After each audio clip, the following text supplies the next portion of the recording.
આજે મારે તમારી સાથે એક બહુ ગંભીર પણ એક ઇન્ટેલિજન્ટ વાત કરવી છે. તમે ક્યારેય એવું જોયું કે કોઈ અમદાવાદમાં કે રાજકોટમાં પોશ વિસ્તારમાં એક શાનદાર શોરૂમ ખોલતો હોય, પછી લાખો રૂપિયાનું ઇન્ટેરિયર લગાડ્યું હોય, કાચના દરવાજા હોય, ઉદ્ઘાટનમાં મોટા મોટા નેતાને બોલાવ્યા હોય, કે 6 મહિના પછી ત્યાં જઈએ તો ખબર પડે કે દુકાન ભાડે આપવાની છે અને દિલ તૂટી જાય એવી વાત છે, પણ હકીકત છે. અને આવું કેમ થાય છે ખબર છે? કારણ કે આપણે ગુજરાતીઓમાં પરફેક્શનના પ્રેમમાં પડી જઈએ છીએ. આપણે વિચારીએ છીએ કે જ્યાં સુધી મારું પ્રોડક્ટ 100% પરફેક્ટ નહીં હોય ત્યાં સુધી માર્કેટમાં નહીં મૂકું. પણ દોસ્તો, હું તમને એમ કહું છું કે તમારી આ પરફેક્ટ બનવાની જીદ તમને ડૂબાડી રહી છે. તો જો હું તમને એમ કહું કે લાખો રૂપિયા બગાડ્યા વગર માત્ર થોડા હજારો રૂપિયામાં તમારો બિઝનેસ ચાલશે કે નહીં એ જાણવાની એક જાદુઈ રીત છે. તો આજના આ એપિસોડમાં તમારા જીવનમાં તમારા પપ્પાના પરસેવા અને તમારી મહેનતના લાખો રૂપિયા બચાવી શકે છે. ને આજે વાત કરીએ છીએ MVP. આ કોઈ ક્રિકેટનો મોસ્ટ વોલ્યુમ પ્લેયર નથી. આ છે બિઝનેસની દુનિયાનો બ્રહ્માસ્ત્ર, મિનિમલ વાયબલ પ્રોડક્ટ. હા, જો તમે પરફેક્શનના ચક્કરમાં તમારો આઈડિયો કબાટમાં પૂરી રાખ્યો છે તો વિડીયો અંત સુધી તમારી આંખો ઉઘડી જશે, એની હું ગેરંટી લઉં છું. અને છેલ્લે એક એવું ઉદાહરણ આપીશ જે ભારતમાં ખાણીપીણીની દુનિયા બદલાવી નાખી છે, જે સાંભળીને તમે પણ કહેશો, લે આ તો મને પણ ખબર હતી. તો ચાલો આપણે શરૂ કરીએ આજનો બિઝનેસ ક્લાસ. આગળ વધતા પહેલાં આપણા દિગ્ગજ બિઝનેસમેન ધીરુભાઈ અંબાણી એક વાક્ય યાદ કરીએ. એણે કહ્યું હતું કે વિચારો પર કોઈનો ઈરાજો નથી હોતો. મોટો વિચારો કરો અને ઝડપથી વિચારો. પણ અહીં ઝડપથી શબ્દ બહુ મહત્વનો છે. મોટા ભાગના લોકો વિચારવામાં આખી જિંદગી કાઢી નાખે છે. પણ સાચો ગુજરાતી એ જ છે કે જે વિચારવામાં માત્ર તરત જ અમલ કરે છે, અને અમલ કરવા માટે MVPની જરૂર પડે છે. હવે ચાલો આપણે સમજીએ કે MVP એટલે મિનિમલ વાયબલ પ્રોડક્ટ આખરે છે શું. સાદી અને ગુજરાતીમાં ભાષામાં કહું તો MVP એટલે કાચું પણ સાચું પ્રોડક્ટ. જુઓ, જ્યારે તમે કોઈ પણ નવો ધંધો શરૂ કરો છો ત્યારે તમારા મગજમાં એક ભવ્ય ચિત્ર હોય છે. ધારો કે તમને એક એવી એપ બનાવવી છે જે આખા ગુજરાતના ખેડૂત સીધા ગ્રાહકો સાથે જોડી દે છે.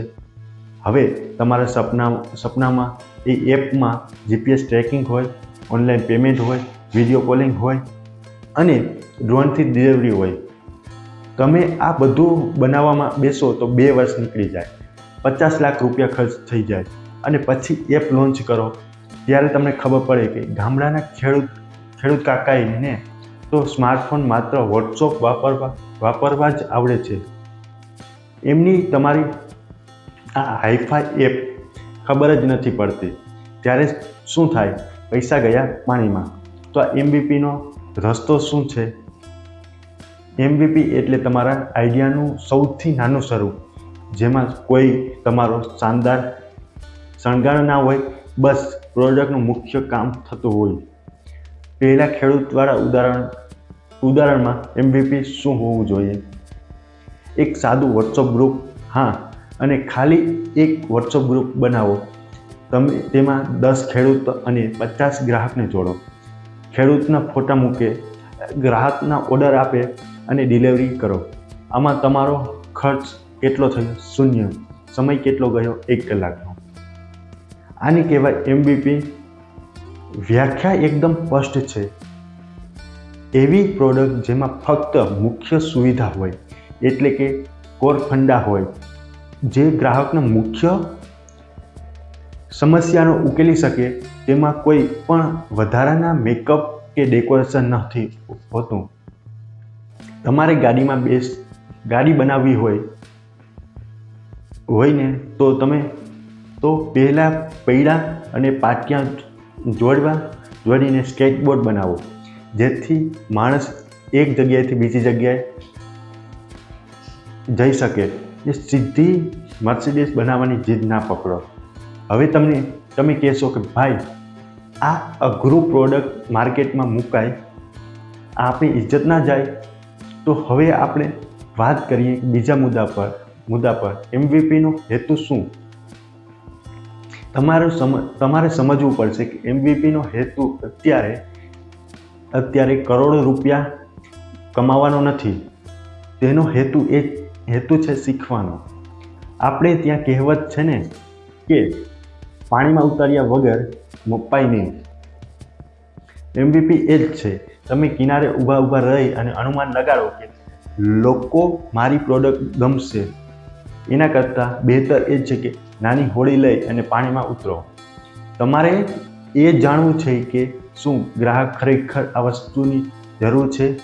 ઘણીવાર તો આપણો આઈડિયો સોનાના ઈંડા આપતી મુરગી જેવો લાગતો હોય, પણ ગ્રાહક માટે એ કચરો હોય. આ કડવું છે. દાખલા તરીકે તમે સુરતમાં એક નવી જાતની કોઈ મીઠાઈ બનાવી. હવે તે સીધી ફેક્ટરી નખાય? ના નખાય. પહેલાં તો મીઠાઈના 100 પેકેટ બનાવો અને કોઈ મેળાઓમાં કે સોસાયટીમાં વેચો, ને જો લાઈન લગાડીને ખાય તો આ ફેક્ટરી નખાય. અને જો લોકો ચાખીને કચરામાં ફેંકે તો સમજી જવું કે આ રેસીમાં કંઈક લોચો છે. આ શીખવા માટે સૌથી સસ્તો અને સૌથી સાચો રસ્તો છે. એટલે યાદ રાખજો, એમવીપી એ કાયમી માટે નથી, પણ એ ટેસ્ટિંગ માટે છે. હવે એક રસપ્રદ સવાલ, તમને શું લાગે છે કે ધંધો સૌથી મોટું જોખમ શું છે? પૈસા ડૂબવાનો? સૌથી મોટું જોખમ છે એવી વસ્તુ બનાવવાની જે કોઈની જરૂર જ નથી. અહીં આપણે ત્રીજો મુદ્દો આવે છે, જોખમ ઘટાડવાનો. વિચારો, તમારે તમારા પપ્પા પાસેથી 20 લાખ રૂપિયા ઉછીના લીધા, મિત્રો પાસેથી 10 લાખ રૂપિયા અને એક મોટી સોફ્ટવેર કંપની બનાવી દીધી, ઓફિસ લીધી, સ્ટાફ રાખ્યો, એસી લગાડ્યા, પણ કોઈ પણ પ્રોડક્ટ કોઈએ ખરીદ્યું જ નહીં.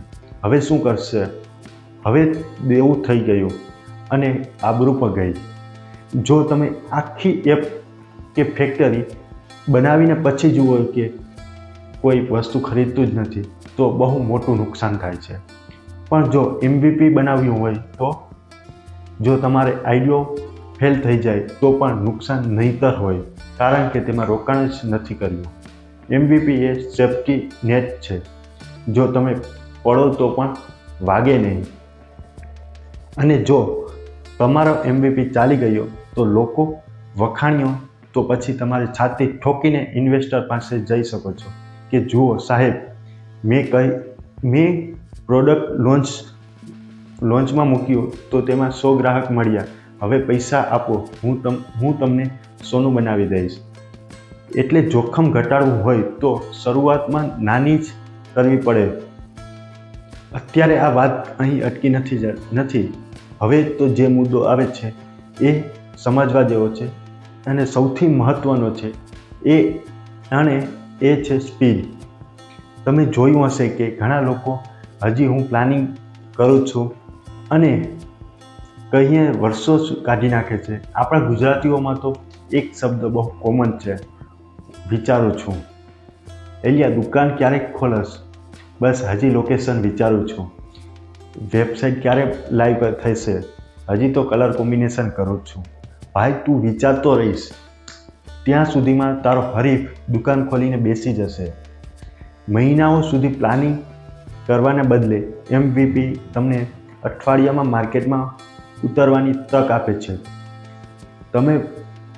તમે રૂમમાં બેસીને અનુમાન લગાવો કે ગ્રાહકને શું ગમશે. એના કરતાં તમારી પ્રોડક્ટ ગ્રાહકના હાથમાં જ આપી દો. ગ્રાહકને પોતે જ બોલશે કે ભાઈ આમાં આ સુધારો કર. એ જે ફીડબેક છે એ અસલી સોનું છે.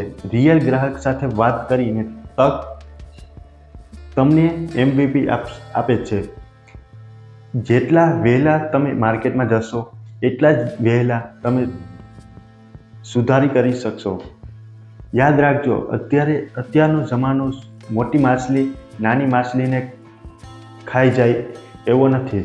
અત્યારનો જમાનો ઝડપી માછલી ધીમી માછલીને ખાઈ જાય એવો છે. Speed is king. હવે મેં તમને શરૂઆતમાં કહ્યું હતું ને, હું તમને એક જોરદાર ઉદાહરણ આપીશ. તમે બધા જ ને ઝોમેટોનું નામ સાંભળ્યું જ હશે. કદાચ હમણાં પણ તમારા મોબાઈલમાં એ એપ હશે. ઝોમેટો હજારો કરોડની કંપની, પણ તમને ખબર છે શરૂઆતમાં તે કેવી રીતે થઈ હતી?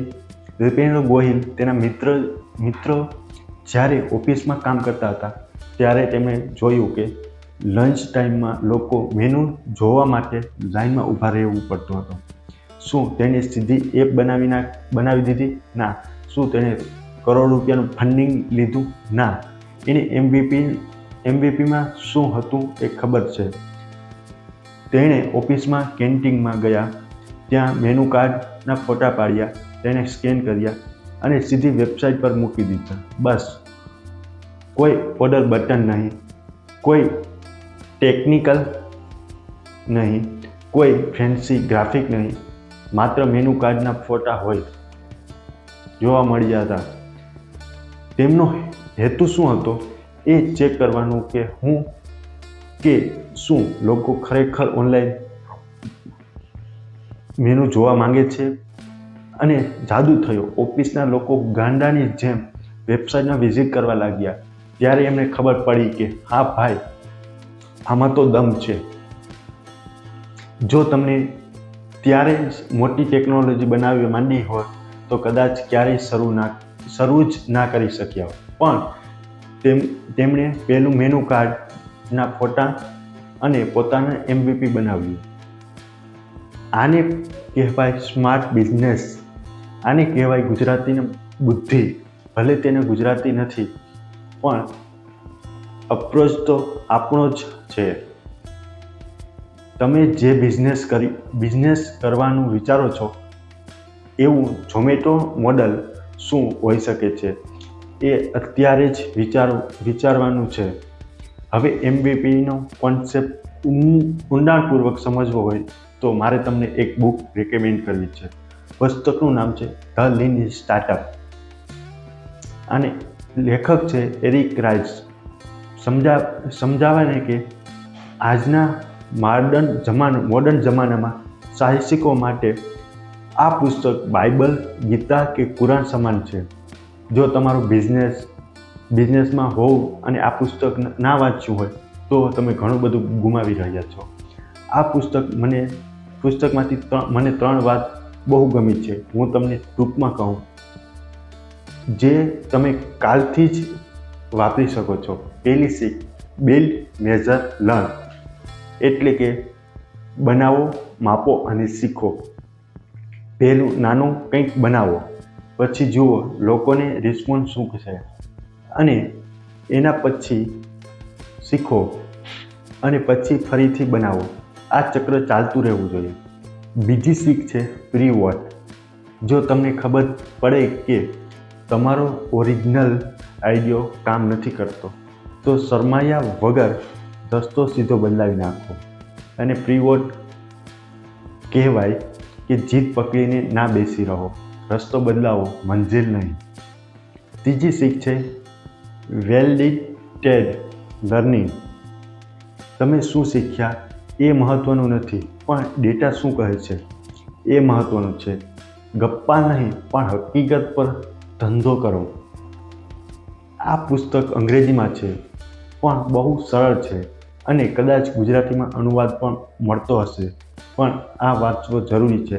લિંક હું ડિસ્ક્રિપ્શનમાં આપી દઈશ, ત્યાંથી તમે ચેક કરી શકો છો. મિત્ર, હવે આપણે આજના વિડીયોના અંત તરફ જઈએ છીએ. આજે આપણે શું શીખ્યા? પરફેક્શન એ માત્ર એક ભ્રમ છે. શરૂઆત કરવી એ સૌથી મોટું પરફેક્શન છે. તમારી પાસે જે છે જેટલું છે ત્યાંથી શરૂ કરો. મોટો શોરૂમ પછી બનાવશો. પહેલાં લારી પર ગ્રાહક આવે છે, નહીં તો નહીં એ તો જોઈ લો. મોટી એપ પછી બનાવો, પહેલાં વોટ્સઅપ પર ઓર્ડર આવે છે કે નહીં એ તપાસી લો. MVP એટલે તમારી સફળતાની ચાવી છે, જે તમારા સમયને બચાવશે, પૈસાને બચાવશે અને સૌથી મહત્ત્વનું, તમે નિષ્ફળતાના મોટા ખાડામાંથી પડતા બચી જશો. હવે મારી તમને એક ચેલેન્જ છે અને એક પડકાર પણ છે. શું તમે ખરેખર સ્માર્ટ શાહી શકો છો? તો સાંભળો. તમે જે કોઈ પ્રોડક્ટ કે આઈડિયા પર કામ કરી રહ્યા છો, જે તમે હજી વાર છે કહીને મુલતવી રહો છો, હું તમને ચેલેન્જ આપું છું કે આવતા 39 કલાકમાં એવું કોઈ નાનું સ્વરૂપ કે કાચું સ્વરૂપ લોન્ચ કરો. ભલે તે એક સાદો ઇન્સ્ટાગ્રામ પેજ હોય કે એક હાથથી લખેલું પરફેક્ટ ટેમ્પલેટ હોય. કંઈક એવું કરો જેનાથી તમને અસલી ગ્રાહકની સાથે વાત કરી શકો. અને મને કોમેન્ટમાં જણાવો કે પરફેક્શનના ચક્કરમાં કયા પ્રોજેક્ટ પર લટકાવી રહી છો. સાચું કહેજો, શરમાતા નહીં, કારણ કે અહીં આપણે બધા જ એક પરિવાર છીએ અને એકબીજાને ભૂલોમાંથી શીખવાના છે. જો તમને આજની આ વાત દમ લાગ્યો હોય, જો તમને લાગ્યું હોય કે આજના 20 મિનિટમાં તમારા મગજમાં તાળું ખુલી ગયા હોય, તો આ વિડીયોને લાઈક કરી દેજો. અને હા, જો તમારે આવા જ પ્રેક્ટિકલ અને નોન સ્કેલેબલ અને પ્યોર ગુજરાતીમાં ફંડા શીખવાના હોય તો અત્યારે સબસ્ક્રાઈબ બટન દબાવી દેજો. આપણે આ ચેનલમાં આખા ગુજરાતના યુવાન બિઝનેસ ટાઇકૂન બનાવવાનું છે. ફરીથી મળીશું એક નવા ટોપિક સાથે, નવી એનર્જી સાથે. ત્યાં સુધી વિચારતા રહો પણ અમલ કરતા રહેવાનું ભૂલતા નહીં. જય જય ગરવી ગુજરાત.